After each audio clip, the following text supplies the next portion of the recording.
ꯃꯌꯥꯝ ꯄꯨꯝꯅꯃꯛꯄꯨ ꯁꯂꯥꯏ ꯁ꯭ꯇꯣꯔꯤ ꯆꯦꯅꯦꯜꯒꯤ ꯃꯍꯨꯠ ꯁꯤꯟꯖꯔꯒ ꯊꯣꯏꯕꯤ ꯀꯩꯁꯥꯝꯅ ꯇꯔꯥꯝꯅ ꯑꯣꯛꯆꯔꯤ꯫ ꯉꯁꯤꯁꯨ ꯍꯥꯟꯅꯒꯨꯝ ꯃꯌꯥꯝꯒꯤꯗꯃꯛꯇ ꯅꯨꯡꯉꯥꯏꯔꯕ ꯃꯇꯝꯒꯤ ꯋꯥꯔꯤ ꯑꯃ ꯄꯨꯗꯨꯅ ꯂꯥꯛꯆꯔꯤ꯫ ꯋꯥꯔꯤ ꯑꯁꯤꯕꯨ ꯈꯨꯠ ꯊꯥꯕꯤꯔꯛꯄꯅ ꯑꯊꯧꯕ ꯃꯤꯇꯩ꯫ ꯍꯧꯖꯤꯛ ꯃꯌꯥꯝꯒꯤ ꯃꯐꯝꯗ ꯋꯥꯔꯤ ꯑꯁꯤ ꯈꯨꯗꯣꯜ ꯇꯝꯖꯔꯤ, ꯃꯌꯥꯝ ꯄꯨꯟꯅ ꯇꯥꯃꯤꯟꯅꯔꯁꯤ꯫ ꯑꯌꯨꯛꯀꯤ ꯄꯨꯡ 9ꯃꯨꯛ ꯇꯥꯔꯦ꯫ ꯄꯣꯏꯅꯨꯗ ꯍꯧꯖꯤꯛꯁꯨ ꯍꯧꯒꯠꯄ ꯉꯝꯗꯈꯩ ꯇꯨꯝꯂꯤ, ꯑꯗꯨꯒ ꯃꯃꯥꯅ ꯃꯄꯥꯜꯗ ꯏꯁꯧ ꯂꯥꯡꯂꯤ꯫ ꯉꯁꯤꯗꯤ ꯍꯨꯏꯒ ꯂꯣꯏꯅ ꯄꯣꯞ ꯄꯣꯞ ꯊꯣꯡꯕ ꯍꯥꯠꯀꯅꯤ꯫ ꯁꯨꯃꯥꯡ ꯃꯪꯒꯣꯜꯁꯦ ꯍꯨꯏ ꯊꯤ ꯉꯥꯛꯇ ꯉꯥꯏꯔꯦ꯫ ꯍꯣ ꯍꯨꯏꯗꯤ ꯂꯣꯏꯔꯗꯤꯅꯦ ꯃꯀꯣꯜ ꯁꯥꯋꯣ, ꯃꯀꯣꯟ꯫ ꯄꯣꯏꯅꯨꯗꯨ ꯃꯃꯥꯅ ꯉꯥꯡꯂꯤꯕꯗꯨ ꯇꯥꯔꯁꯨ ꯑꯣꯟꯗꯨꯅ ꯇꯨꯝꯂꯤ꯫ ꯃꯧ ꯑꯍꯜꯅ, ꯍꯨꯏ ꯂꯣꯏꯔꯗꯤ ꯈꯔꯁꯨ ꯃꯣꯠꯄ ꯇꯥꯕꯅꯤ꯫ ꯍꯨꯏꯗ ꯇꯝꯅꯅ ꯌꯦꯡꯁꯤꯟꯕ ꯌꯥꯎꯔꯤ ꯃꯤꯁꯤꯡꯁꯦ꯫ ꯍꯩ, ꯌꯦꯡꯁꯤꯟꯕ ꯅꯠꯇꯦꯅꯦ, ꯍꯨꯏ ꯊꯤꯅ ꯈꯣꯡ ꯊꯥꯡꯐꯝ ꯂꯩꯇ꯭ꯔꯦ ꯁꯨꯃꯥꯡꯁꯦ꯫ ꯅꯄꯥꯁꯨ ꯁꯨꯃꯥꯡ ꯋꯥꯏ ꯁꯤꯠꯀꯦ ꯇꯧꯔꯝꯕꯅꯤ, ꯁꯥꯔꯒ ꯊꯣꯛꯈ꯭ꯔꯦꯗꯅ ꯁꯦ꯫ ꯍꯨꯏꯁꯦ ꯑꯩꯒꯤ ꯈꯛꯂ ꯂꯣꯏꯔꯤꯁꯤ ꯏꯃꯥ, ꯂꯩꯀꯥꯏꯒꯤ ꯍꯨꯏ ꯃꯌꯥꯝ ꯑꯃꯁꯨ ꯆꯪꯉꯛꯏꯁꯤꯗꯤ꯫ ꯊꯣꯡꯒꯥꯜꯗ ꯆꯥꯎꯕꯗꯨ ꯄꯥꯎꯁꯦ ꯄꯥꯅ ꯇꯥꯅꯤꯡꯈꯤꯗ꯭ꯔꯦꯗ ꯑꯅꯤꯁꯦ꯫ ꯀꯔꯤꯅꯣ ꯄꯥꯎꯆꯦꯁꯤ ꯏꯔꯤꯕꯁꯤꯅ? ꯃꯤꯠꯁꯤꯁꯨ ꯎꯗ꯭ꯔꯦ꯫ ꯀꯔꯤ, ꯉꯔꯥꯡ ꯊꯥꯔꯝꯕ ꯀꯣꯏꯂꯥꯁꯇꯨ ꯉꯁꯤ ꯀꯥꯏꯔꯝꯂꯦ꯫ ꯃꯔꯝ ꯑꯁꯤꯅ ꯏꯁꯤꯡ ꯇꯨꯡꯕ ꯃꯐꯝꯁꯤ ꯂꯩꯀꯥꯏ ꯃꯤꯌꯥꯝꯅ ꯉꯥ ꯊꯥꯗꯔꯅꯤ꯫ ꯍꯦꯔꯥ, ꯃꯁꯤꯕꯨ ꯄꯥꯎꯅꯦꯅ ꯍꯥꯞꯄꯤꯁꯤꯕꯨ? ꯆꯥꯎꯕꯗꯨ ꯃꯃꯤꯠꯇꯨ ꯄꯥꯎꯆꯦꯗꯨ ꯅꯛꯁꯤꯜꯂꯒ, ꯀꯔꯤꯅꯣ ꯁꯤꯗ ꯏꯔꯤꯁꯤꯅ? ꯂꯦꯝꯅ ꯊꯥꯔꯣꯏ꯫ ꯀꯅꯥꯅꯣꯅꯦ ꯂꯦꯝꯅ ꯊꯥꯔꯣꯏ ꯍꯥꯏꯔꯤꯕꯁꯤꯅ? ꯍꯥꯏꯔꯤꯕ ꯃꯤ ꯃꯃꯤꯡꯁꯤꯗꯤ ꯄꯟꯗꯦꯅꯦ ꯁꯤꯗ꯫ ꯍꯧꯖꯤꯛꯀꯥꯟꯁꯤ ꯃꯤ ꯃꯃꯤꯡ ꯄꯜꯂꯒ ꯄꯥꯎꯒ ꯍꯥꯞꯄ ꯀꯤꯅꯔꯕ꯭ꯔꯥ ꯈꯪꯗꯦꯅꯦ꯫ ꯂꯦꯝꯅ ꯊꯥꯔꯣꯏꯈꯛ ꯍꯥꯏꯔꯒ ꯋꯥꯍꯩ ꯃꯈꯥꯁꯨ ꯑꯃꯠꯇ ꯍꯥꯞꯇꯦ꯫ ꯃꯈꯥ ꯂꯃꯥꯏ 3 ꯁꯨꯕꯗ ꯄꯥꯎ ꯃꯈꯥ ꯌꯥꯎꯔꯦ꯫ ꯁꯤꯗꯅ ꯀꯔꯤ ꯍꯥꯏꯔꯤꯕ? ꯂꯦꯝꯅ ꯑꯃꯠꯇ ꯊꯥꯔꯣꯏ꯫ ꯐꯠꯇꯕ ꯇꯧꯕ ꯑꯃꯠꯇ ꯂꯦꯝꯅ ꯊꯥꯔꯣꯏ꯫ ꯁꯦꯜ ꯍꯥꯠꯄ ꯃꯤ ꯂꯦꯝꯅ ꯊꯥꯔꯣꯏ꯫ ꯑꯣ, ꯁꯤꯃꯗꯤ ꯃꯤꯁꯛ ꯈꯪꯉꯤ꯫ ꯑꯋꯥꯡ ꯂꯩꯀꯥꯏꯒꯤ ꯁꯦꯟꯗꯣꯏ ꯁꯥꯟꯕ ꯗꯨꯀꯥꯟ ꯆꯥꯎꯗꯨ ꯑꯗꯨ ꯑꯣꯏꯗꯣꯏꯅꯤ꯫ ꯁꯦꯜ ꯄꯨꯊꯣꯛꯂꯒ ꯑꯃꯠꯇ ꯄꯤꯔꯛꯇꯕ ꯑꯣꯏꯔꯤꯅꯤ꯫ ꯑꯗꯨꯒꯤ ꯄꯥꯎꯆꯦꯗ ꯑꯔꯣꯏꯕ ꯃꯇꯝ ꯊꯥꯔꯤ ꯑꯣꯏꯔ ꯃꯥꯜꯂꯦ ꯃꯥꯒꯤꯁꯦ, ꯂꯦꯝꯅ ꯊꯥꯔꯣꯏ ꯍꯥꯏꯔꯤꯕꯁꯦ꯫ ꯂꯦꯝꯅ ꯑꯃꯠꯇ ꯊꯥꯕ ꯌꯥꯗꯦꯀꯣ ꯗꯨꯀꯥꯟ ꯆꯥꯎ꯫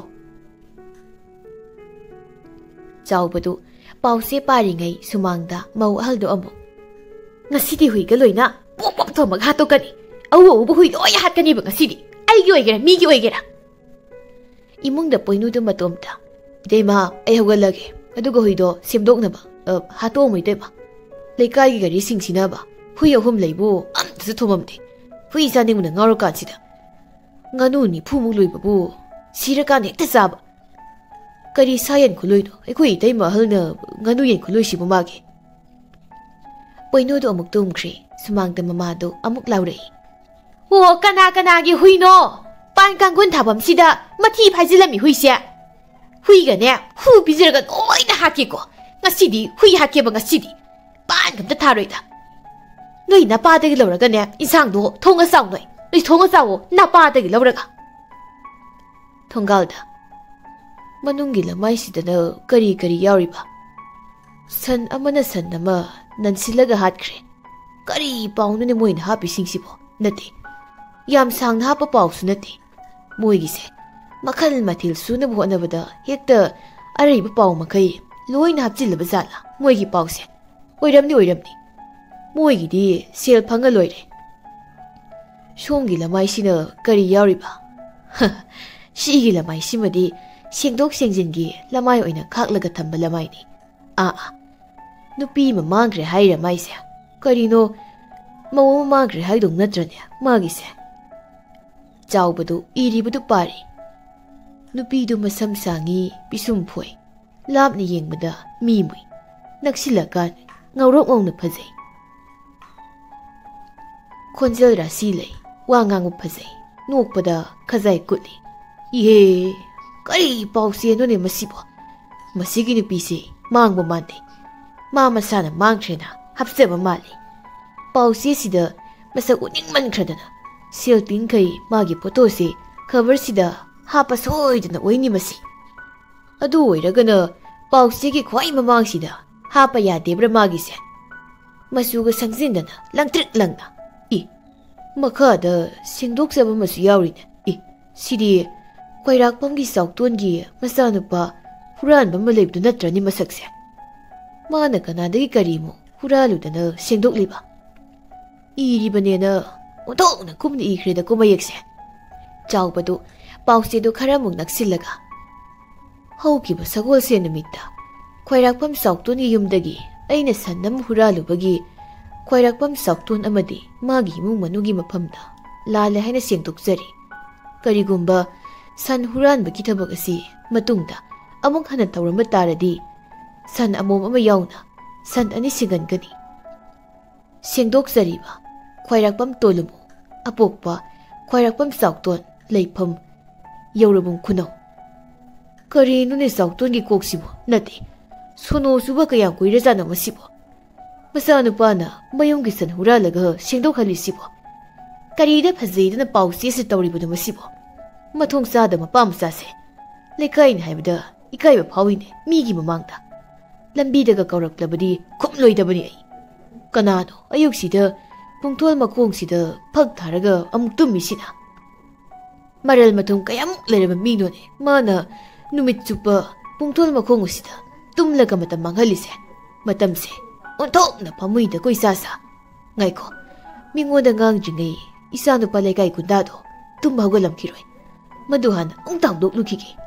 Nongmadi ipa isa so pausida funabagi singdokpa soidrabani. Poinogi kagi thongsilda chawbana. Ibungo, atomba. Bazi ai phami tumdi. Nasindo thiranu ni nang. Pung mapal tarisibaw kanana tumdarige hujik fawba. Ha.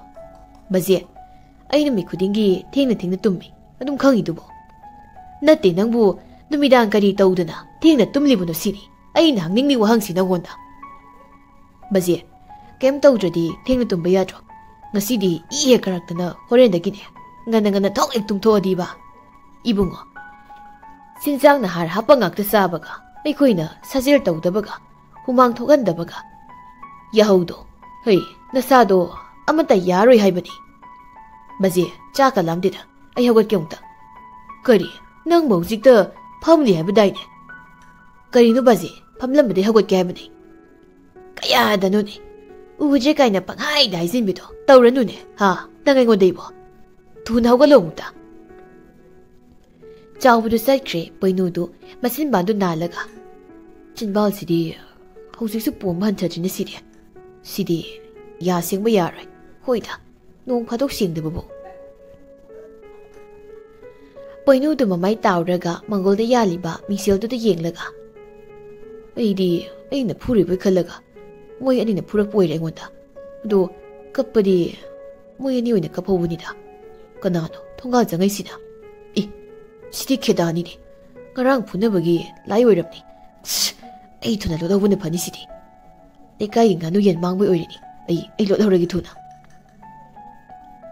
Poinudu imungda sensingge tawbaga khedana Hey, poino, tang chensing kidune.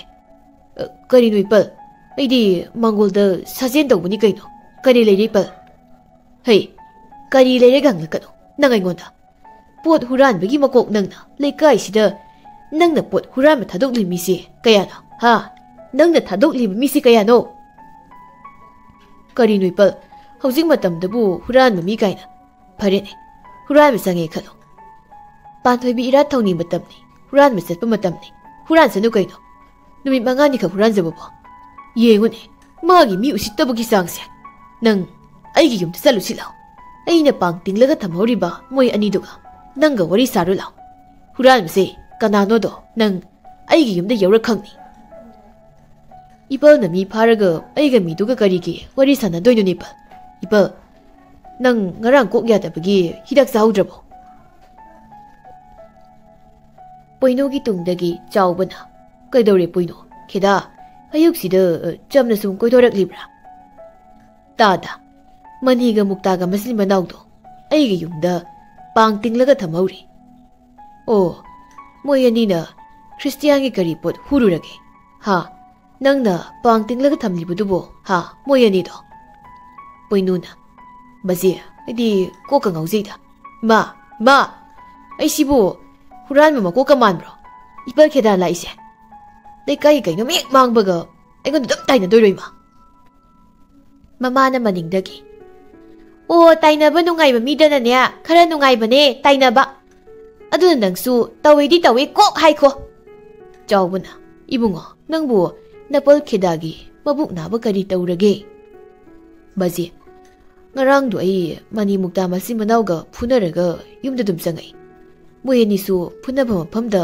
lauraga kapaga lehubani nangdi hural ba masil manau duga kari gi khatnariba baji adugi maram tudi ai haiba phajatre aina lanba dum tarani aidi gundani na aduna sigi wasi tosi baji aina mathong sadana horakpana lekai khulsida phattaba thogdaw mek thokpaga aingonda dum tainarakadori Sandamgi huibi mama sa mangbodo mani mukta malsi manau no huran mani aduga hui huran phamda mani ga mukta gana aigi purit ama wai khraga thilaktabado huibu gi mayum gi sambalda yansilaga thanam mani adugi Sandamgi bizoina aingonda huido aina huran mani tawrei moini ni wai ki purit su bizoina aingonda utni adugi masi manau do aina mamangda phuki busu leikhrabni khedana aidi noigi Sandamgi hui mangbugi wari taba lakpa natene maniga muktagan haibada aikoi thoibinawgi hui lamsani do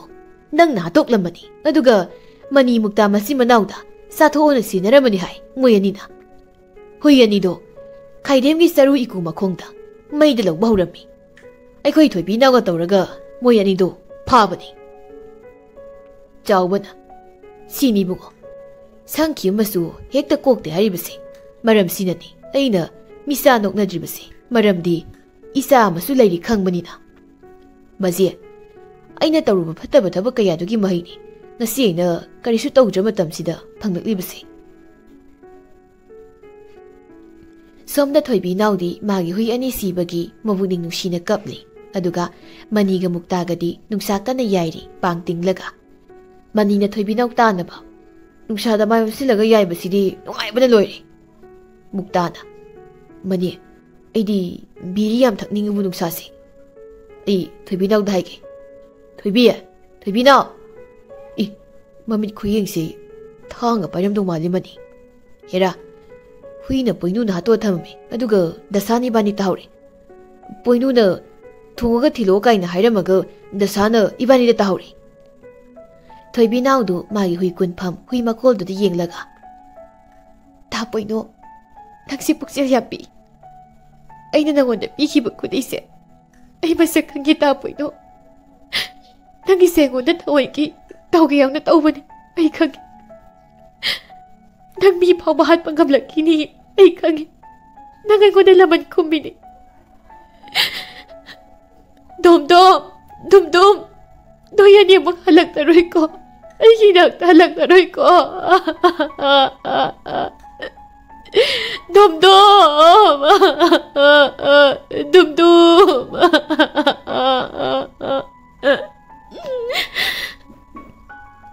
Thonggaunda kedaga poinuga sanglai. Poinudi thoibinaw ubada changma ngamtre maramdi thoibinawga poinuga nungsinarami. Kedana hey manimukta noyani poinuga wari saw. Thoibinawdu huimakulda thengnaba khudaidu pairaga basi ta poinu su phazil Maya patra mi mahik ni ma. Tu magi kudai se sida leirami hui makulda. Ibema taptho yumni. Panamara leisano. Yumda lakwa mi amatada. Adugum wahi wata akan masisinagan ko. Basi huran mamisu chak pisaraga hadoki se airo. Huran ba gunda se. Kedadu poinuda saurap na yenglaga. Poino kudai sinangin harisidi. Hui. Kudai si aigini pa. Adudi moy ani de huisi nang nahat pane haisi sumdawri ne. Ipa kudai si de aigi ngaksamda adum yanmani. Ado ngarang do ani siga phunabda tawbani. Nang na hainingli moy ani nangi kudai si lahobani hainingli natro. Thoibi nauna. Nasintibo wado ngangla do wanak. Huran mana kokta napi pai. Huran mana hurale na kasu hairoi. Huran la yeng do sarukpadi siko ne nak. Chawbadu poinugi maningdagi Nangbu hui hatpa yaudi daine poino. Chawbana poinuda khubangna phak thajinki. Poinudu thoibinawgi mamangda ikai mandana mapi lepa leitana simtharei. Poinudu masadu thak ningna khonjel ningna thoibinawda warona yengna. Bazi ai soikre. Basi de ina bazi bu yol. Bazi ai bazi di ablankre. Kedana. Tawidi tawi ngasai diumda harisu yabudugo. Ai gida kauraga phubo mankrani ne lekai mina. Yare. Hawjikti hui huralaga sabado khanglamina wase swaida loisilase. Ado noyani huidi noyani singdawni. Isanane luna tawzabu huidi. Poinudu mapa sawbana ilaga pukre. Poinugi punsida ngasimuk thamoi songni ikaiba mikup yaukidri yausu yauraroi. Maramsina poinu ngasidi thoibinawgi mamangda lepa ngamdana ikaiba nangkre. Adubu thoibinawdi poinuda ngaksana ninghori. Karino ngasi magi maithongda aina uribase. Aiga kainaba phawba ma asumna thamoi sokna kapkide. Aduga ma aingona nongmata asumna warongna yengkibas leite. Tasengna mana nataba zala mana tawdaba zala. Ai tanaraga asengbado amukta hangdaba yade. Kedana ibema moyeni kiriba thaurise lawthok thadoko. Basi ngyak pulo ai thongal phawda thuge. Makhong makhutse I asibu sangla male asia nawta lawthokho ne. Uksak su tharam kiroi adusu tharamo.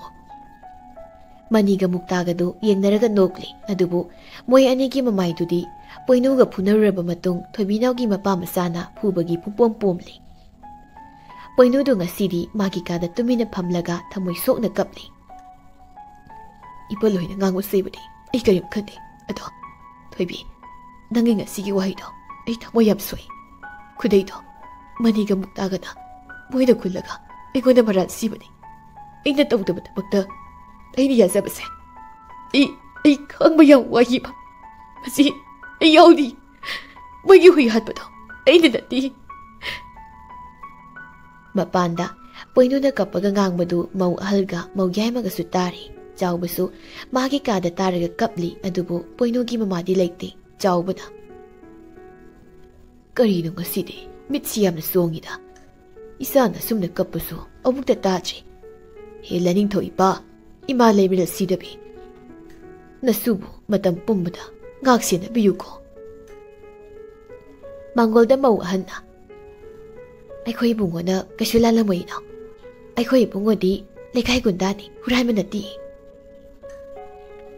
Mau yaimana isya ibungosya mathamo yam sokna kape ngasidi imado kaisa khrabazano khangde. Imana mukta thebiradi phadoni. Khangde kadomna sakrabano noina daido khragana ladi phadoni. Ibungosya bazina khra phukhra mali aduna bazina thenbadi yaroi. Yaimadi ada kayam kuina leini haigi naw. Ichya khangde hairami mafamsu khangde hairami. Moi thanagi mi phubado chalamani adudi ado moi chingmandaga chatoi zala. Poinudu magi kagi thongdu tapna hangdoklaga mapa sawbagi kadu samlaga mangolda tapna thoki. Chawbadu poinudu yenghawi. Oh sawba khra pharamale atombase. Matai moiga ngehak wari sazaraga ingthazar sani.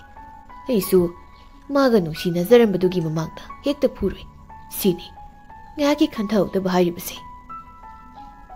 Mangolda idei mahal tasawdi halakiroitra. Numidang wairam halakdoi oiramni bungo.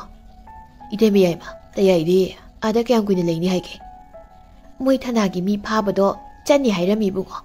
Ibungo bajisu khangbani nang lande haiba. Nang bajida saramdu koi bungo. Oi deima ai saudi.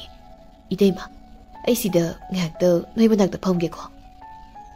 Mau ahalna ibungo law natai mai bani gi mayai da phamlu law inaw khar sang sin si ibani hoiche ibungo ngai khona ngasi gi sak saram kiroi ideima ai ngasi gi sin senji ado hore numidang puna sar si deima mau ahalna odok pani da ko ibungo nangse ado ayo kisu sa tho ibungo hoi deima ai gi sak tibiramu charage Hoi hoi, ai tiragi.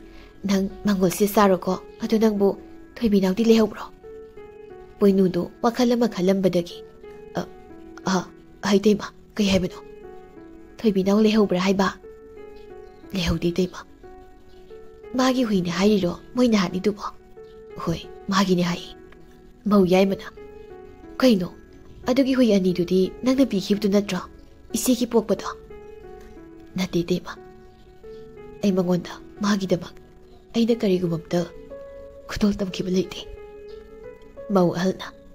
Ibungo, nang mo toy binaw da yang waraw rabro. Kahi waraw do ni tay ma. Mida waraw bahiti. Ay di mida waraw bahiti. Ato di karigi nang toy binaw da. Magi piki boy ani do nang na piki ba na te hari kay gino. Itay ma, ay siwi yam patrabo. Migi tasabi yam manghalabo. Itay mo itasaw hoy tayay. Basi ma hoy bo. Ay na yam iyolabo itay ma. Mauyay mo na. Ibungo nang mo kay daw ragi. Noong mata, itay mo na tadaba wangang wahi nga tangang libado mo. Law, itay mo da nga taro. As, nasawa yam na ingin eh. Nakong siya, pisi na umigi siya na tayma. Itya, ibungong gisak to, pizarasi, masasi nungay te. Mauyay mo do, mauhal na yenglaga, madomta. Pambom siya, yam songi na nga sidi ay po. Tayay do, kay daw ba yawar sa to. Mauhal do su, makutupay raga. Kaya no pambom siya, untok na songi na ibong asisen.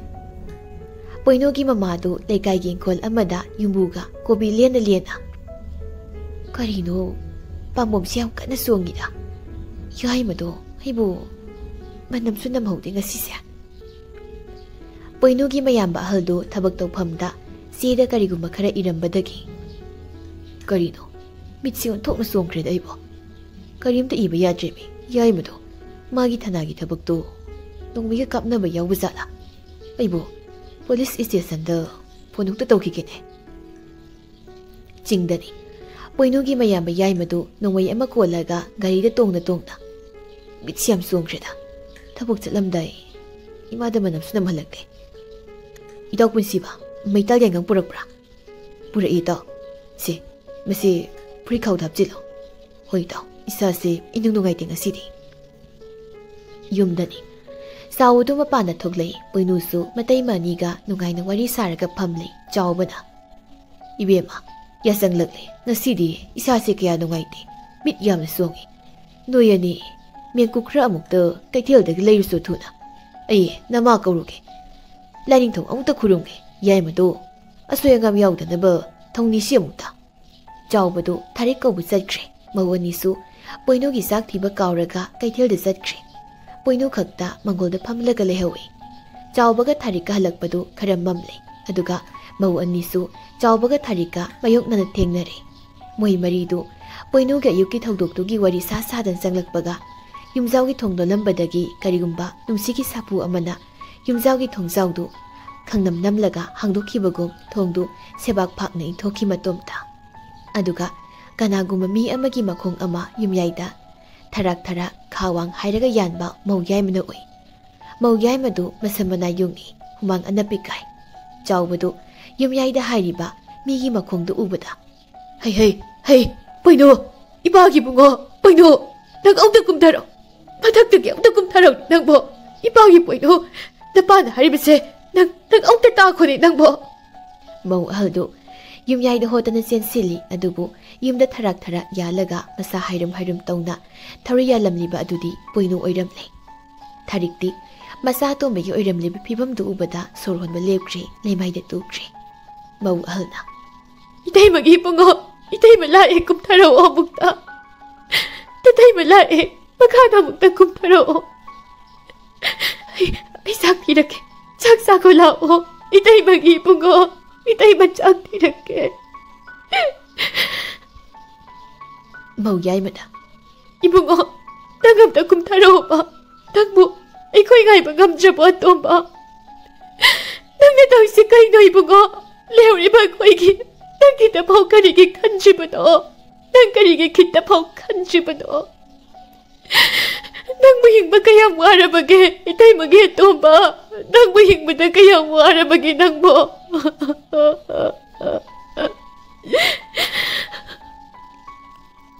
Thoibi naudu poinu sibagi pau tabada yam thina angakpa mu oirami kedana. Ibema natomta lehuba kibra yumda. Basi ai ngasidi yam ki basi ai sulake basi. Ibema nang lakano huiga leho. Ye ai su wakhal siengo. Ibema piengo bo hongduk laga lao ai salamke. Ku ani ni sanduise. Ini thar ki suni. Basi ai yam ki basi. Ai wakhal yam wai. Ai thamoi siang ware. Ai bakari soi khrega sisibo. Ibema laina thaba matam moi tawrini isado lanba sungwan dinga saido. Mina phana ngausinarasu thamoi sengba puksel sengba. Mina phana landrasu ne ai lande kaidunungda hairoi. Maramdi landaba mina lal haibu haise haibada karisu kiroi. Maramdi ma lande lao phidu hongdrabasu chalasi lao. Thoibi naudu ngasai poinuna thamoi sokna warongna yenglama mi yengdu Thoibi gi mita uraga adumak leiri. Ta poino ayam kiga sidi. Nang wakhal yam sole ta poino kashunat ta mohaya magidaba. Nang wakhal yam pe ta poino nang wakhal yam na tele ta poino. Thoibi naudu poino gi yumda konjel thokna kaplaga chatli. Poino sikraba tha amagi matungni Thoibi nau gi hui hatbadu poinu na natte haibadu haujikti Thoibi nau su sengna khangi. Adubu khedadi haukrabdi haukre khandoklaga penthok nihingba tamli. Adubu Thoibi di ningamdabana nongma nongmagi thamoida mairi oina saglakli. Nongmani Thoibi naudu ahangba lampak amada hangsit langna phamli.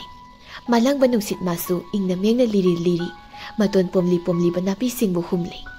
Thoibi du angawuda mapal satpa napi singdu di yengna.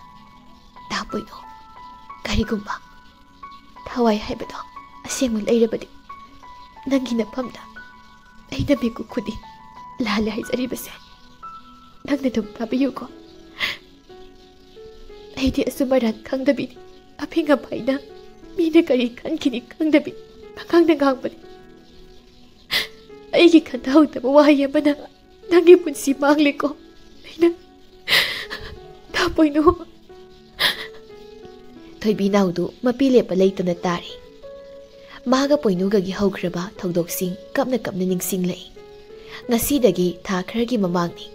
Nongma khulgi lai haraupam laibungda poinudu laipuba yauri. Poinudu masagi karan kharasu tajaba pakhangni. Poinudu amaibi singi hek matungda amaibi gi matau tamlaga jagoi kanna songli. Poinugi matungda leisabi pakhang mayam amasu poinugi matau tamlaga nikli.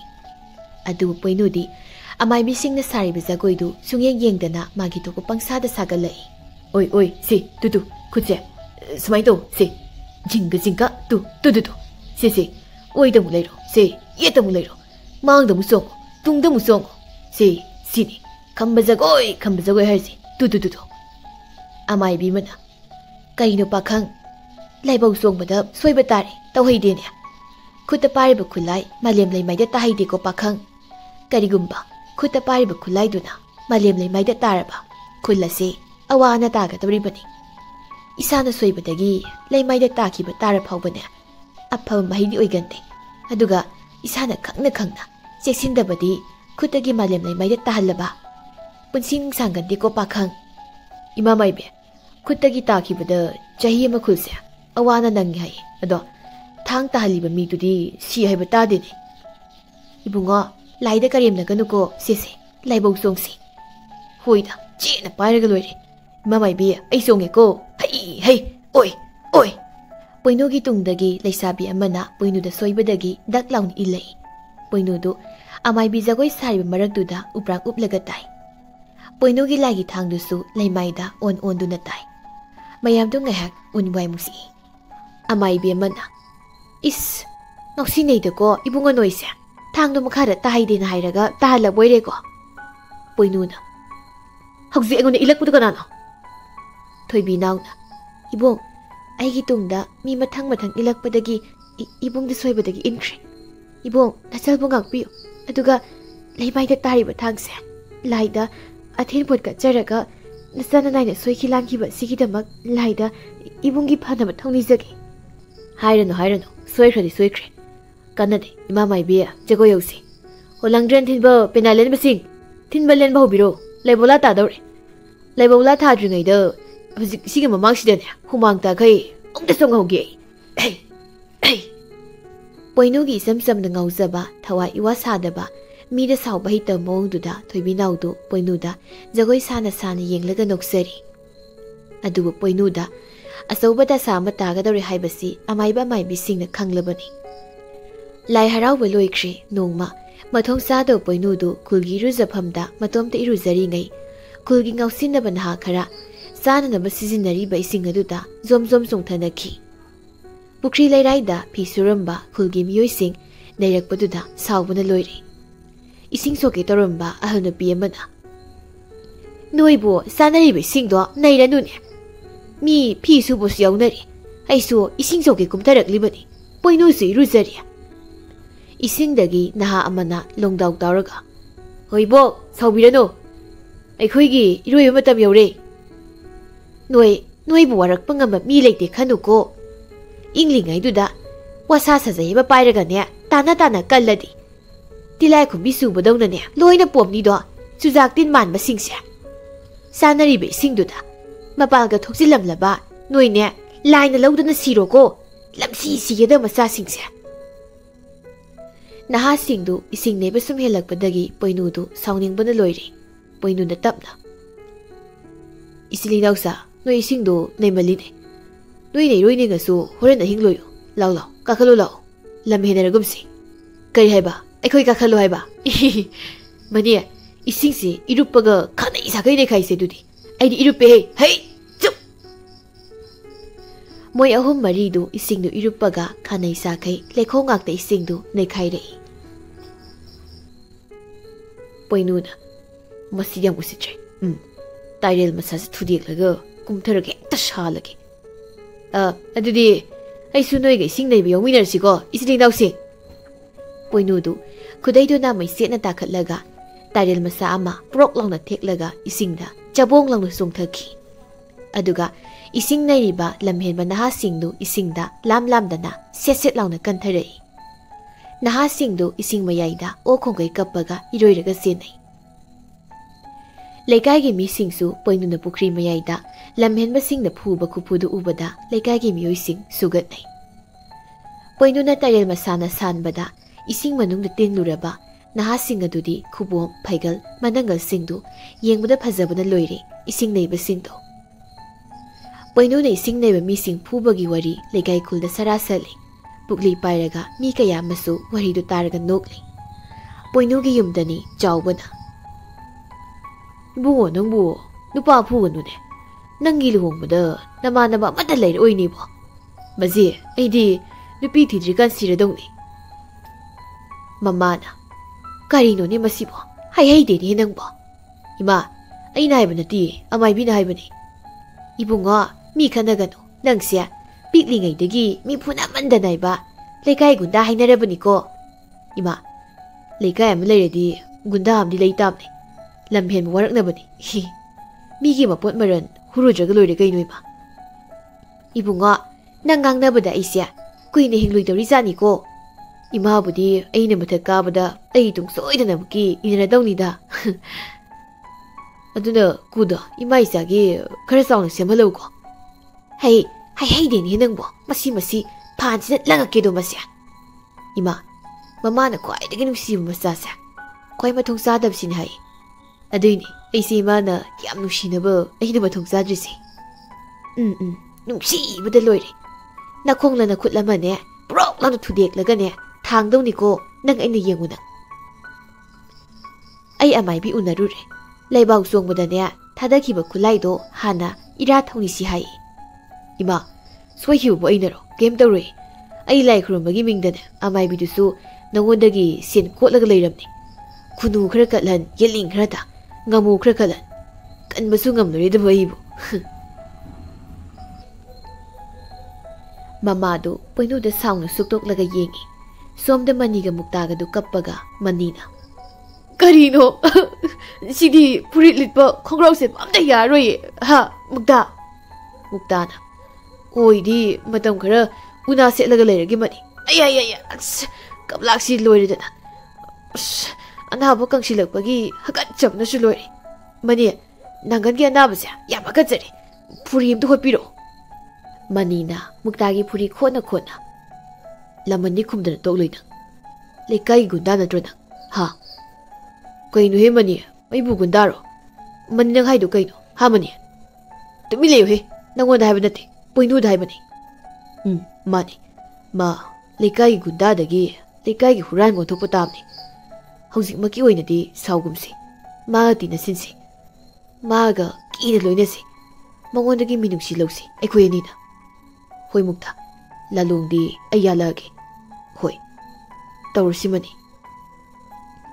Nong Mapoinudu Kugi Bukrima Panda Iruzaringai Toibinaudu Pisubalai Poinudu Toibinau Ubada Masi Angobisha Amuk Laine Ish I don't know Gaida Could they say Namita Katbe Kai Namisi Tadaki Padisisu Haksang the Kupatung Geniamo Toibinau the Labna Haima Kainu Mana Torushibo Maisia I got a guide in Mali Masidi Jansilag Nage Corino Masigino Pishina Yuna Jansilashina Haksang Sisu Humang Mukariani Sing of the Saito City Ingadi Ikai Pay Habani Jangsile Bakang Nang I go worry the sassy Kainu sir Hey Nango Yankan Tutu Agi Balap later Usi Makolam Sabani a city younger Wanganguna Bakang I Usi Makolok Palakwan at Deco Aduna Trudi Usi Kabuso Tutu Ada Laishami Koimunana Nori Parga Nundum Kulise Magusi Kabuso Chalo As Wari Oiba Nang Nahan Lai Tang Tabado Kamai Dore Kaino Lai Tang Idisa Nangilondo Manning Mamangamo Wonder Mali Is Lai Tang ID Lai Tangdo Lai Bu the Pipe Tangdo Hey Antudi Maming Haibani Nang Suba Mananaba Pangai Daisili Aibukai Daisiliba Nang Pukristi Tora Hey sir Nang Sono Subra Cookta Mayabra Ile I it's a I could Yangano Tado Nang the Kangraha Aibukokta Mayabra Gaina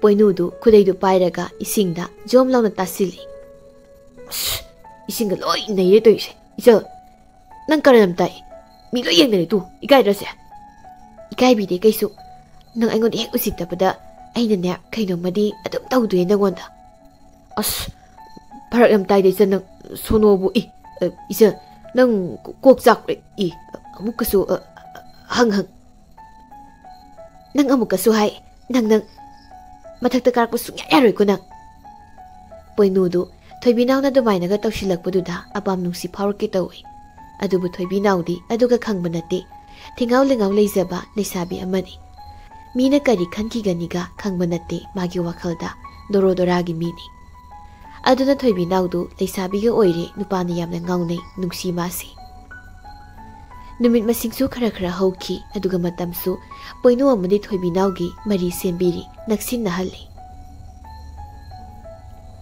Adubu Moy Anigi Una Pamdi Kulgi Bukri Mapaldu Oirami Nongma Toibinau na Poinuda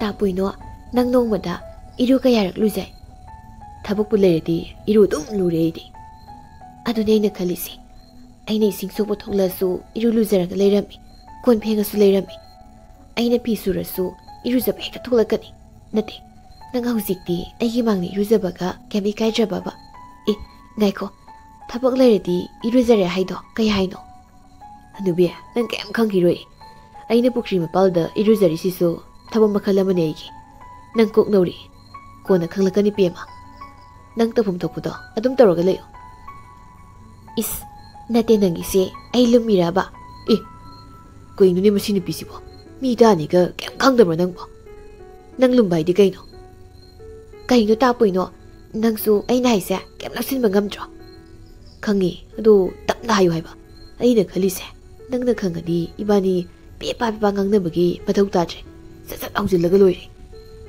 ꯀꯔꯤ ꯃꯊꯧ ꯇꯥꯗ꯭ꯔꯤꯕ ꯇꯥꯄꯣꯏꯅꯣ ꯀꯔꯤ ꯍꯧꯗꯣꯏꯕ 이반이 곪나도이세 미고다 끄라울라오버기 마타우 따드라 하이바니 까리야 이반이 곪나바 하이바 이반이 곪나도이바 이카이게 따오이 나가 나이 하이노 따보이노 호이 이반이 곪나바 핵 로이바가 아묵 누시나도이니 누시나바 로이바가 아묵 센도이니 센바 로이라가 아묵 루홍도이니 이반이세 이 곪나라가 아묵 까이나도이로 하이세 이반이야 아두가 까이나라가 아묵 누시나도이로 하이세 아두가 뭐 까이나라가 아묵 센도이바 찔라가 뭐 까이나라가 루홍도이바 도이비나 낭기시 뻥시네라 나트라가 어인기 뻥이라 ꯁꯣꯝꯗ ꯂꯩꯀꯥꯏꯒꯤ ꯐꯤ ꯐꯧꯐꯝ ꯃꯔꯨꯝ ꯑꯃꯗ ꯃꯆꯤꯟ ꯃꯅꯥꯎ ꯐꯩꯕꯣꯛ ꯃꯅꯤꯒ ꯃꯨꯛꯇꯥꯒꯗꯨ ꯄꯣꯏꯅꯨꯒ ꯊꯣꯏꯕꯤꯅꯥꯎꯒꯅ ꯋꯥꯔꯤ ꯁꯥꯔꯤꯕꯗꯨ ꯇꯨꯃꯤꯟꯅ ꯇꯥꯔꯒ ꯃꯨꯛꯇꯥꯅ ꯑꯩꯗꯤ ꯅꯣꯛꯅꯤꯡꯕꯅ ꯂꯣꯏꯔꯦꯗ ꯃꯣꯏꯅꯤꯅ ꯉꯥꯡꯅꯔꯤꯕ ꯋꯥꯁꯦ ꯌꯦꯛꯅꯕꯅ ꯇꯧꯕ ꯐꯥꯒꯤ ꯑꯩꯈꯣꯏ ꯅꯣꯛꯄ ꯁꯨꯡꯌꯥ ꯌꯥꯗꯦ ꯃꯨꯛꯇꯥ ꯁꯥꯎꯒꯗꯧꯅꯤ ꯑꯣ ꯅꯪ ꯍꯥꯏꯗꯣ ꯆꯨꯝꯗꯣꯏꯅꯤ ꯃꯅꯤ 이반이 ꯃꯉꯣꯟꯗ ꯂꯃꯟ ꯈꯨꯝꯗ ꯋꯥꯠꯂꯤꯀꯣ ꯑꯗꯣ 아더 콩그라우 ꯐꯧꯔꯤꯁꯦ 한부도 pu기시 머니 ꯍꯣꯏ ꯑꯩꯁꯨ ꯑꯁꯣꯝꯅ ꯐꯧꯔꯤꯕ ꯐꯩꯖꯨꯞꯁꯦ ꯌꯦꯞꯈ꯭ꯔꯒꯦ ꯑꯗꯨꯒ ꯐꯅꯦꯛꯁꯤꯒ ꯂꯥꯎ ꯌꯨꯝꯗ ꯍꯜꯂꯁꯤ ꯃꯨꯛꯇ ꯃꯅꯤ ꯐꯤ ꯍꯨꯔꯥꯟꯕ ꯀꯥꯎꯅꯤꯀꯣ ꯊꯣꯏꯕꯤꯅꯥꯎꯁꯨ ꯊꯤꯉꯥꯎ ꯂꯩꯉꯥꯎ ꯄꯣꯏꯅꯨꯗ ꯌꯦꯡꯗꯅ ꯃꯌꯨꯝꯂꯣꯝꯗ ꯆꯣꯡꯂꯒ ꯅꯣꯛꯂꯒ ꯆꯠꯈ꯭ꯔꯦ ꯄꯣꯏꯅꯨꯁꯨ ꯊꯣꯏꯕꯤꯅꯥꯎꯗ ꯌꯦꯡꯅ ꯑꯁ ꯍꯌꯦꯡꯈꯩꯁꯨ ꯁꯨꯃꯥꯏꯅ ꯃꯥꯏ ꯈꯔ ꯊꯥ ꯇꯥꯏ ꯍꯧꯖꯤꯛꯇꯤ ꯃꯥꯏꯁꯦ ꯊꯥ ꯂꯥꯎꯕꯒꯤ ꯊꯣꯏꯕꯤꯅꯥꯎꯒꯁꯨ ꯀꯣꯏꯅꯗꯣꯔꯤꯗꯣ ꯑꯩꯁꯦ ꯑꯩꯒꯤ ꯈꯣꯡꯒ꯭ꯔꯥꯎ ꯃꯇꯦꯛꯇꯨꯕꯨ ꯀꯥꯏꯗ ꯌꯥꯜꯂꯝꯃꯦ ꯃꯁꯤꯗꯤ ꯐꯩꯕꯣꯛ ꯃꯆꯤꯟ ꯃꯅꯥꯎꯗꯨꯅꯤꯅꯦ ꯑꯥꯏ ꯈꯣꯡꯒ꯭ꯔꯥꯎꯁꯦ ꯃꯕꯨꯛꯇꯒ ꯂꯣꯠꯂꯒ ꯄꯨꯈ꯭ꯔꯅꯤ ꯑꯦꯔꯥ ꯃꯁꯤꯒꯨꯝꯕ ꯍꯨꯔꯥꯟꯁꯤꯗꯤ ꯉꯁꯤꯗꯤ ꯅꯣꯏꯅ ꯊꯤꯠꯂꯒꯦꯗ ꯄꯣꯏꯅꯨꯅ ꯃꯅꯤꯒ ꯃꯨꯛꯇꯥꯒꯗꯨ ꯐꯤ ꯐꯧꯐꯝꯗ ꯆꯩ ꯑꯃ ꯄꯥꯏꯔꯒ ꯐꯨꯔꯤ ꯃꯨꯛꯇꯥꯅ ꯑꯣ ꯈꯣꯡꯒ꯭ꯔꯥꯎ ꯁꯦꯠꯅꯕ ꯂꯩꯇ ꯇꯧꯕꯅꯤ ꯏꯇꯥꯎ ꯄꯣꯏꯅꯨ ꯅꯪ ꯁꯦꯠꯅꯕ ꯂꯩꯇꯦꯅꯕꯨ ꯑꯗꯥꯏ ꯃꯤꯒꯤ ꯈꯣꯡꯒ꯭ꯔꯥꯎ ꯍꯨꯔꯥꯟꯕ꯭ꯔꯥ ꯍꯥ ꯑꯩ ꯌꯨꯝꯗ ꯀꯔꯤ ꯁꯦꯠꯂꯍꯟꯗꯧꯔꯤ ꯀꯔꯤ ꯁꯦꯠꯂꯍꯟꯗꯧꯔꯤꯒꯦꯕ ꯑꯩ ꯃꯅꯤꯅ ꯏꯇꯥꯎ ꯑꯩꯈꯣꯏ ꯌꯥꯝ ꯏꯀꯥꯏ ꯌꯥꯝ ꯊꯤꯅ ꯏꯀꯥꯏꯕꯗꯣ ꯑꯗꯨ ꯑꯣꯏꯔꯦ ꯉꯁꯤꯗꯤ ꯏꯇꯥꯎꯗ ꯃꯤꯅꯒ ꯎꯔꯝꯂꯗꯤ ꯏꯕꯥꯅꯤꯗꯤ ꯁꯤꯕꯅꯕꯨ ꯍꯦꯟꯅ ꯐꯩ ꯃꯨꯛꯇꯥ ꯃꯤꯒꯤ ꯐꯤꯗꯨ ꯄꯤꯔꯝꯃꯣ ꯍꯣꯏ ꯃꯅꯤ ꯁꯤ ꯏꯇꯥꯎ ꯄꯣꯏꯅꯨ ꯅꯪꯒꯤ ꯈꯣꯡꯒ꯭ꯔꯥꯎ ꯏꯇꯥꯎꯅꯦ ꯌꯥꯔꯅꯤ ꯈꯣꯡꯒ꯭ꯔꯥꯎꯁꯦ ꯅꯣꯏꯅꯤ ꯁꯦꯠꯆꯔꯣ ꯌꯨꯝꯗ ꯑꯍꯟꯕ ꯑꯅꯤ ꯂꯩꯍꯧꯕꯅꯤ ꯑꯩ ꯍꯣꯔꯦꯟ ꯅꯣꯏ ꯑꯅꯤꯗꯅꯦ ꯄꯤꯔꯛꯀꯦ ꯃꯅꯤꯅ ꯏꯇꯥꯎꯗꯤ ꯄꯨꯛꯆꯦꯜ ꯌꯥꯝ ꯆꯥꯎꯕ ꯑꯔꯥꯟꯕꯕꯨ ꯌꯥꯗꯕ ꯌꯥꯝꯅꯁꯨ ꯁꯥꯊꯤꯕ ꯃꯤꯅꯤꯗꯣ ꯏꯇꯥꯎꯒꯤ ꯄꯨꯛꯆꯦꯜꯁꯦ ꯑꯩ ꯁꯤꯗ ꯑꯝꯇ ꯀꯞꯊꯣꯛꯈꯤꯗ ꯑꯩ ꯍꯦꯔꯥ ꯑꯗꯩ ꯍꯥꯏꯅꯔꯨꯁꯤꯗꯣ ꯐꯔꯦ ꯑꯩꯁꯨ ꯌꯨꯝꯗ ꯆꯪꯉꯒꯦ ꯅꯇꯥꯎꯁꯤꯡ ꯑꯁꯤꯗꯤ ꯋꯥꯈꯜꯁꯨ ꯌꯥꯝ ꯅꯨꯡꯉꯥꯏ ꯄꯣꯏꯅꯨꯗꯨ ꯃꯌꯨꯝꯂꯣꯝꯗ ꯆꯪꯈ꯭ꯔꯦ ꯑꯗꯨꯕꯨ ꯄꯣꯏꯅꯨꯅ ꯏꯔꯨꯖꯕꯗ ꯁꯦꯠꯄ ꯈꯨꯗꯩ ꯑꯁꯣꯠꯄꯗꯨꯗꯤ ꯏꯔꯨꯖꯐꯝꯗ ꯐꯧꯔꯒ ꯊꯝꯂꯝꯃꯤ ꯅꯨꯃꯤꯗꯥꯡ ꯑꯃꯅꯤ ꯊꯣꯏꯕꯤꯅꯥꯎꯒꯤ ꯑꯣꯛ ꯃꯀꯣꯜꯗꯨ ꯑꯣꯛ ꯌꯥꯝꯅ ꯈꯣꯡꯏ ꯈꯦꯗꯥꯅ 이베마 나마세 아무 땀나라 말리니 나마시부 오케암나 싸니가 자누네 하 나마세 토이비나우나 마기 파뭉다기 바지야 이마세 파행닝올로 거리노 나띠 헤이 아두디 생마이닝올라 나띠 헤이와니 이베마 아두가 만 오 아스 안 파미시부 가이기노 아두니 아이네 칼리베세 에이디 나마세 안드로 가이틀다 탱나버니 ꯂꯩꯁꯥꯕꯤꯅ ꯊꯔꯣꯏ ꯌꯣꯜꯂꯝꯕꯗꯨꯗ ꯑꯩꯒ ꯀꯣꯏꯅꯈꯤꯕꯅꯤ ꯑꯗꯣ ꯅꯃꯥꯗꯤ ꯀꯅꯥ ꯂꯩꯇ꯭ꯔꯕ ꯃꯤ ꯑꯣꯏꯔꯝꯃꯤ ꯑꯗꯩ ꯑꯩꯒ ꯃꯇꯝ ꯈꯔ ꯈꯪꯅꯔꯒ ꯌꯨꯝꯗ ꯑꯗꯨꯝ ꯄꯨꯔꯛꯑꯦ ꯑꯩꯅ ꯅꯠꯇꯦ ꯅꯃꯥꯁꯦ ꯑꯟꯗ꯭ꯔꯣ ꯅꯤꯉꯣꯜꯒ ꯑꯣꯏꯔꯖꯥꯠꯂꯥ ꯃꯥꯅ ꯑꯣꯛꯇꯁꯨ ꯌꯥꯝ ꯇꯝꯅꯔꯤꯁꯦ ꯃꯥꯒꯤ ꯑꯣꯛ ꯑꯃ ꯍꯥꯠꯂꯒ ꯊꯥꯗꯣꯛꯄꯤꯗ ꯌꯥꯔꯣꯏꯗꯧꯔꯤ ꯑꯩꯅ ꯕꯥꯖꯤꯌꯥ ꯏꯃꯥꯅ ꯑꯣꯛ ꯑꯃ ꯃꯦꯠꯈ꯭ꯔꯦ ꯑꯣꯛꯁꯤꯡꯁꯦ ꯀꯟꯅ ꯈꯣꯡꯉꯦ ꯕꯥꯖꯤꯌꯥ 이베마 나마나 짜닝바 오까야노 하라가 짜저르셔도 아이디 톡라가 간방 감라리 옥세 누시 운히기 옌닝게 하이드나부 붓나 나타이게 사나 나마 올라가 라카니게 tum마시 베마 바지야 아이디 이마도 붓 올라가 라수 아무땅디 옌닝게 이마기 마삭 캉닝게 이베마 아시기 비범시다 나마 오르디 나pun시기 나마니 싱고 하베 야로이니 낭바 나마수 빠사소 만크레 ꯅꯪꯅ ꯄꯣꯛꯑꯝꯃꯒ ꯃꯊꯛꯇ ꯀꯥꯔꯒꯦ ꯗꯨꯒꯥꯏ ꯅꯪꯁꯦ ꯁꯠ ꯂꯥꯎ ꯄꯣꯝꯃꯒ ꯊꯨꯅꯦꯛꯇ ꯀꯥꯈꯤ ꯕꯥꯖꯤ ꯑꯩ ꯌꯥꯝ ꯀꯞꯅꯤꯡꯉꯤ 이마도 마사군이니 바지 이베마 마닝기시디 예고르노 아이 하이잉 아무 약비라기 아두가 삐에네 옌게라 몬 마카라 탐게라 낭 톡부 떠오르고 아이디 나공메레고 뚱메고 이베마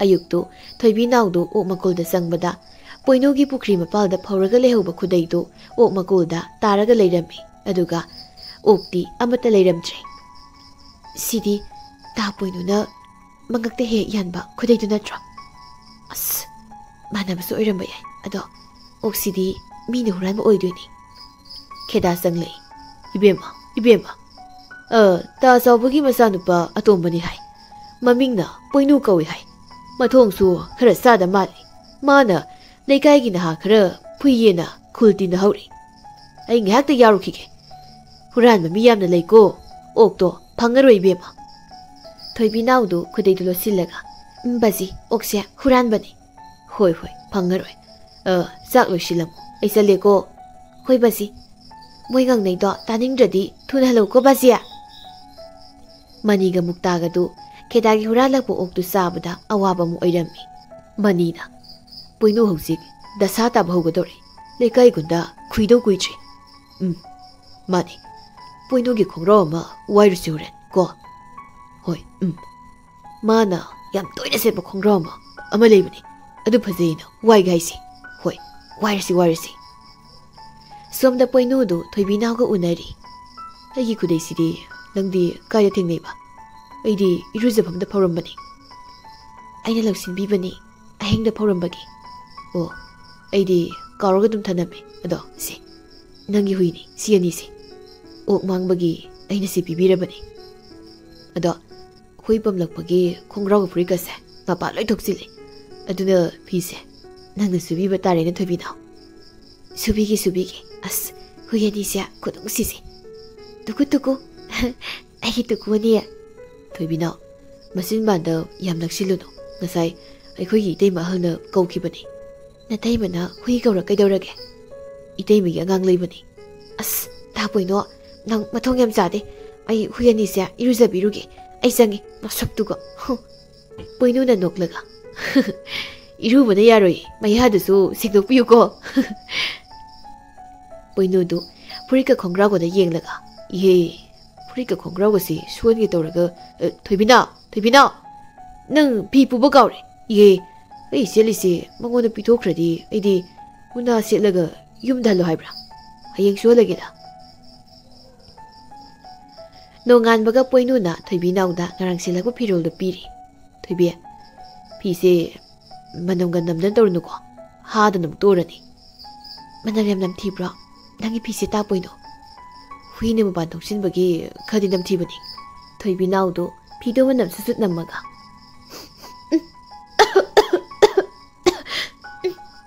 सिदी हुइनम सुनतना हुइनम नते सिदी तापोइनो नंग फिसे सुदबा क्याम कुइरे अस मनम चामो निपान पुनसिलगा नमथिबा मनम नमी अस सिलिंग मनम नमी अस इस यारे पक्त्रे फिदो फजन सुदोरो इकाइबा पिदोगासु अइगोंदा तौरी थोइबिनाउदो मयुमदा पोइनुना पिरपो हुइ अनिदो मनाक्ता थमलगा हुइदो लग्नदना पोइनुगे खोंग्रावगा फुरितकदो थवाइ ताना सुजरी नोंमनिनी हौख्री नुमिदांगनी मनिगा मुक्तागदो पोइनुगे युमदा लोना लाई मनिना माना थोइबिनाउगा उनब सेपो खोंग्राव अरांगसे असिदा फौरगा लेरे मसि हुरालसि मुक्ता होय आई हुरालगे इ सिदी लेखोब यम तैमनी तैसनो ट्यूशन बिगोरमनी परुससि नोंगानबगा थोइबिगे थांनबा युम अमदगी येन कुनमु हुरानखिबगी लांगनरी केदाना इबेमा लेकाइसे मी फत्तबा हुरानबा याम लैरेने पाजिया कनागी पोत अमु हुरानख्रगे मयेंगबमगी येन कुनमु हुख्रे कनाना ओइरा जानोने मदुबा अदो याम फत्तब मिसिंगदुबा मोइ इमुंगदुसु खनहौरी अई मोइगी ममा मसादो अमुदा खामदोकपिरुगे पाजिया आइसु लाके होय लाओ चटमिनख्रसि अदो होरेन मी खामबदा नंगी खांबा यादे ककाइदना मीदु फुजिनबिदो तौरुनुको अई कोक यम साइ खाम याद्रदि फुताबनि कैनो बाजे पेलबनि नंगना मरोल अमको लाउ लाउ चलुरसि मयेंगबमदनि मयेंगबम यांगांग नुपा मचा अमा पोइनुगी थोइबिनांगनु सुबिखिबा मनिमुक्ताना हुरानखिबा लेखोमतेबो खोंराउदु पाइरगा सेंथोरei थोइबिनांगदु पोइनुगी खोंराउदु उबदा कोकसाउबि काइ सिदि था पोइनुगी आइना नहान सुखिबा खोंराउदु नत्रो कैनो आई थाजबा ngamde थोक्लिबा थौदोक्सि आई ता पोइनुगा मुक्ता उनदबा यादे थोइबिनांगदु पोइनुगा उनरि पोइनुना होय नंगनु सुरगा पिरमगा सेले अदुगा लेखोमदा तुसिले अदा नंगे खोंराउदो मयेंगबमदा लेरमिदो हुइनगा सेली जालाबा हुइनो ओइरमनि हुइ हाइरगा अखोइ तेमबगी हुइबिदो मखोंग थुदेक पिरे आई हुइदो हालगा चाथोने थोइबिनाउ हुइ साबा हाइबदुदा थोइबिनाउदो खरा साउइ हुइ साबा हाइबा तापोइनो नंग हुइसे मीगा ख्वाइदगी नगना तिनबा साने हाइबसे खंगद्रो मिरोल गांगदे हाइबे वानि हुइसे मीगा चाप मानबनि फागी दौबनि अदो हाउदि हाउबनि हुइसे तापोइनो नंग आई साउरौरसो आई हुइ याम लुना तौबा मिनि खंगुको फागी दौबनि इस सॉरी माले साउदे साउदे से नंगे खुदैनी आइना साबा आइगी पुन्सिगी अहानबा नुपादा पीबा खुदोलनि अस पचैहे ए हंगामपालगी अमसु याउरि होय नंगदो अंगोम ये ओइबैनि आइना हंगामपाल पीरिसि इस आइगी का यम खंगलमिने नंगदे नतु ओइदोरिबा नुपीने आइसे अदुगी नंगी मरमदने खरा थिसिंदा यादबा अदुगिनि होय होय नंगना हाइबदि अचुम गाक्तनि इमागा बाजिगा उनगे उनौरदुदि लुहोंबगी थोइबिनांगना पोइनुदा पीरिबा खुदैदु अनिनि अरांगबा अमगा हंगामपालगी अमगा मनिगा मुक्तागदु लेकाइगी पोट हुरानबा लेपते अदुगा मरक मरकता पोइनुना सिजिन्नबा पोट अमदि हुरानफम अदुदा अदुमक थमलम्मि अदुबु पोइनुना सिजिन्नबा पोटतु युमुना थेंगनदबसु कोंगायमा याउइ थेंगनरसु पोइनुगिनि खंगदबा कयामा याउरि असुमना था अनि अहुम हौख्रे लेकाइगी पोट मांगबगी थौदोकसु लेपते पोइनुसु हुरानबगी पाउ तोइना तोइना ताबदुदा मासु हुरानबदु लुमबगा फारगे खल्ली मरमदि पोइनुदा मीना सिंगनिगाई ओइबा नुगाइतब वाखरा हाइरकपगी नुमिदांग अमा मनिगा मुक्तागदु खुलगी सन्यामना लोइबा खोइराकपमगी संगोलदनि मनिना सनसिदी सौंगांतनि हुरानबगा मोरि मुक्ता अतोपा मोइना येंगुरसि मुक्ता सनावमदि पुगिसे नत्रगा हातोगा थनमसे हुरानबा लागा खुद हांगा हनबदो आई हैनदि हातलगा थमलंबा यारे पामुइ हिंगना हिंगना अदुम चिंगा पुख्रसे तु असि सनावसे चिंगसे ए करिनो हौजिक आइगी तुंगदा कनानोबा संगमबगुम कैदुम तौरे मुक्ता मुक्ता मुक्ता मनी बुत अमना आइगी गक्ति चौख्रे करी बुत आइबा मनी हे बुत नते पोइनुनी हुरानबनी ngasidi huran pharidana noini ngasidi pachana puthaba tare ina poinuna muktada kina jojob thinjillaga lakna inthoki aduga manida mu thinjili mani mukta malsi manauga poinuga sangol maraktuda thindatnari adubu poinuna khare hena thindali moi ahumdu phuna phunana thorakpada khoirak pamgi thongalgi lambi mapal phauba thindatnai moi anidu poinuna phajana thindali moi ani ki mamai mamitu khoina sikpa mali poinuna mathanga amu furan sidi toraba noyani aina na khongna khuthu deklaga de khuligi lambi da chinglaga huran pharina laura pugadam nego masin manausu anam kanduna huran belepte poinu da singna ba henjilei maniga muktagana huran lama pham ayamba poinu na sijina ba pot legai gi mi yauna thengna ba haurakle noma khedado ahal lamaga mayum da wari sari khedana hoi adu se sumini ta magi sibu thoina tawri jala mana huran mani mana le kai si pali mana loina ngami ka kaidana singnari jala mana magi pi he he thanamlise nupa amaduna pi da natene khungum amanba segaiba Seddon अतत्प कासु थनमलिनी मागिसे मागिसे अफाबो हुरान बोइगे ककाइदना खल्ली बजाला मागी खुदम संगदमगा हुरान फमदा थनमलदन तौरिसे मिरमगे फाबो हुरान गुंडा सिंगी मतोगा तमिजाला थोइबिनाउदो अहल अनिदुगी वारिदु ताबदा थमोइ काइरमी थोइबिनाउ पोइनोदा हाइनदबा हौरक्लमी अइना सिंगनबदो चुमदोइरा था पोइनो नंदी अइना तुगच्चबा अंगोइबा मी ओइरमलेदना नंग याम हाइनरक्ट्रे सोमदा खेदाना ओ मादी फिनात सेगायो फाउबा Lemna थाद्रा बोइरे मसिगी लेकाई गुंडा हुरामसे अमुतंग फारगा वरक्तबा यारोइदोरि ताउ नुमिसिदगी थोइबिनाउदो पोइनुदा कैनोमा तौना हाइनदबा मवंग Matang Utba हौरक्ले पोइनुदो Nongma थोइबिनाउगा इरुजफमदा थेंनै अदुबु थोइबिनाउदो पोइनुदा वाय अमता हाइरमदना चटखि करिनो मागी हंतकी मोंगसिबो माबु अइगोंदगी हेन्ना फबा cell पाइबा नुपा अमा थेंनरबा जाला निमित मसिंग यामलक्ले थोइबिनाउना पोइनुदा हाइनदबा उत्पा अदुगा थोइबिनाउना पोइनुदा सावबगी मरम पोइनुसु चिंगनबा हौरक्ले हुरान फमफम अयाम्बा पोइनुगी फिरोल हेयेक फंगबगी पाव पोइनुदा निंफुंग गांगनबगी पाव पोइनुसु ताबा हौरक्ले पोइनुगी मपा सावबना इबुंगो नंगना तौदे हाइबसे अइखोइगी इमुंग खक्तना खंगलगा यारोय हुरामदु फारगा मिमांगदा उत्तबा यारोय बाजे अइ हौसिक अइबु हुराम ताहलिबा मिदो अइबु खुल सियोलिबा मिदो फारगा लेकाई खुलदा उत्पा ताबने दुदी बाजे अइ हुराम अनिदो फादबा याद्रे पोइनोदो अहिंग खुदिंगी मनिगा मुक्तागदो कोइथि थिबा मोहौरक्ले नोंमा नुमिदांग अमनी मनिगा मुक्तागदो थोंगाल अमदगी हमेंग अमा हातलगा यालगा थोरक्पा पोइनुना थेंनरे ओ ngasidi noyani muk thengnaredana maniga muktagado khangpre khangi muktana asibu poinu na tramani mani poinu ne sidi kamai toni mukta phunarasu mana ngamkhini selasu kana roi mana ukramina mukta hameng se poinu da thausilasi hey hameng su asigi mi se wai khayom ta su mukta na tapna mani hameng do याम खोंगिना अइना मंगक लेखाई क्रमनी पोइनुना साउना मसिदी हेक्ता चेनसिलगा खोंपाक्सिना हाना हेक्ता कावरगे अदुगा किनसिना पंगदेन थिनजिलगे अनिसे पोइनुना मसि मनाउ हुरानबदु तपता मखै फुबिरि अमु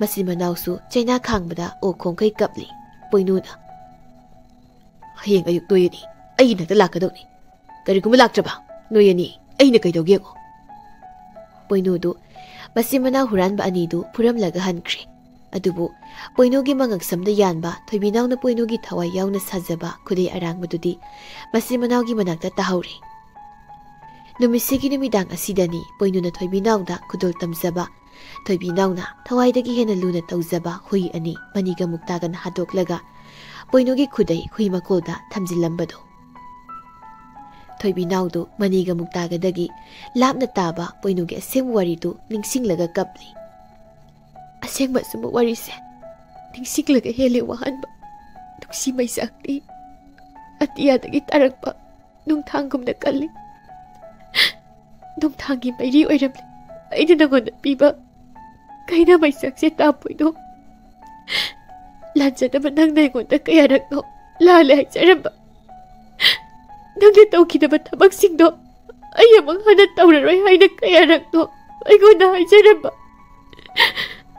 नंगी वाहाइसिंगदुना ngasidi अइगी पुन्सिदा चैराक अमा ओइहौरे निगमदबना Mary ओइहौरे तापोइनो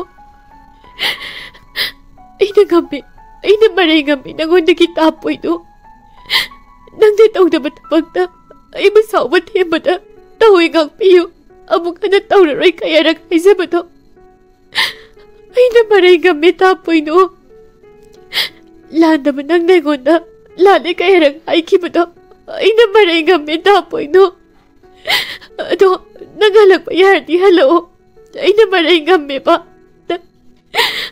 नंगबु अइना नंगबु गांपिरे थोइबिनाउगी निंगमदा टेंगथाकोल असि लेबाक यौरबगो नोंगलेसु तपना तपना खिगलै थोइबीसु मफम अदुदगी मसीसु लेंदे नोंलक्तुदा तुमिना फमले चाहे खरगी मतुंगनी हुरानबगी लमचत ओनख्रबा मनीगा मुक्तागदु ngasidi lekai gunda phaw oikhalai makhoi ani bu warak pi bangamba miyoi amata lekai se leitre maramdi makhoi ani gi haktakta makhoi ani bu warak pangamba poinu sikhrabani na adubu thoibi naudu poinu gi laman khumba haibasi kuiraga magi laining oikhalakli खेदागा थोइबीगदु मनिंगदा ओकोन सेमली खेदाना इबेमा हुरान में हातबा निदुगी बबुकनी नंग योक्पीदोइसे बासी हुसनो अहि मासु तमनबा लाकनबनी नमादो लाक्तौरी अमुकसु अदो हौख्रबनी हौख्रे खरसु काउबु तमसिको अइगिदी नंग खकनी बासी अइ केम खंदेमी ओकोन मेनबसु लोइरे थोसिलाओ ओक्सिदी मसिंजा खरा हापीरमुदना सिसे ओक्साक्सी अइ हैजिंगे नंग कोनसे खरा पायो मपा मसादो ओक्साक थाकलिंगै मनिगा मुक्तागदो मथोंग यामना सादबा थंगनमयुम अमगी मरुमदगी मुक्ताना मनी हैदी हुरान मसि तोकनिंगी हुरान मिसे मिसिना दैसाना अम्ता सिदे करिनो मुक्ता नसी बानिना लेकाई गुंडा ओइबा ngamiसे हुरान में मी ओइरुबगी मदुगी मपानने हुरान मदी सिजबा हुरान यैदी पोइनुसु बानी खुतनिको सिख्रिदो काउनो हुइनी काउइनिको पोइनुदो इबानी ना हातपनिको हि एखोइनी से मीगा हातलबनिको थोइबिनाउ सिसु हातोकलगा येंगसिरो अदुदि हामने मोइ अनिदु मीगी मयमदे लैबने हाइबा काउरा माले मोइ अनि तौखिबा हुरान चिंतिगी थबक मोइ अनिना मरम ओइरगा सिनिंगना सिख्रबा पोइनुगी मिसी मकोइ अनिदु हौना हौना गांगनरई युमथांगनबा मियोइसिंग तानरमी युमथांगनबदुगी हनुबदुना नोइना ओइरे अइगी हुइ ओयन पुलबना हातोकलगा पुखिबदो अदुगा मदुगी दसाना अइगी नुंसिरबा इसु पोइनुना ताखिबा हे हनुबी मसी हातलसिरा हा हातपा याबगी खुदोंसाव फंगनि कांदने हातोक हरसि हनुबा पोट हुरान में चंगलकपदा अइगोंदा खौरी मेके तौबदा नंगना उतुपनने थोमगा हातपनि खुमो अनि सि हातलबदी इसु थोइबिसु पेंजरनी मासु लमन खुमनिंग लमनिदो हाइदी मागिसु थवायमगा लापनख्रबनिना कानादि हनुबा मसी उतुपना थोमगने हातोक हौरसि अदुगा हनुबा नंगनने आइगी ngaksamda पी अमनने हाइपे लागा पी ममी ताहानदौनिको ngaksamda मोइना हनुबी हाति तौरमी हाइदनने खुमनबा लेकाइ ममांगदा हनुबी कुमहै साना प्रभु नंगोइनाबु सिदोखिदनाबा लाउ पापी अनिसे हातलुरसि हनुबगा हनुबीदुगना मनिगा मुक्तागदु मोइ अनिगी मतुंगदगी उतुपना थोमलगा हातलम्मी हुरानबा मोइ अनि सिबगी पाउ ताबदा थोइबी नाउदु अंगाउबीगुम हराउजरम्मी अदुबु मी अमगे असुम अरांति दोक्तना नाकोंगना हाना ताबु वरीना अचुम्बनी खलुबा फत्ता फिरेप लरुबा थोइबी नाउगी असोयु वाखलना साना सिबना खोंगुलदा अदुगा मीना सिबना सिंदा हाइबा पाउरोदु पोइनुगी मपोक्ता थोक्तुना थोइबी नाउदु निंगमदना पुंसि सुप्पा मयुम पांदना पोइनुना सटकिबा असि लेबाक्ता मासु सिबा गाइना निंगमदना लेनखिरमी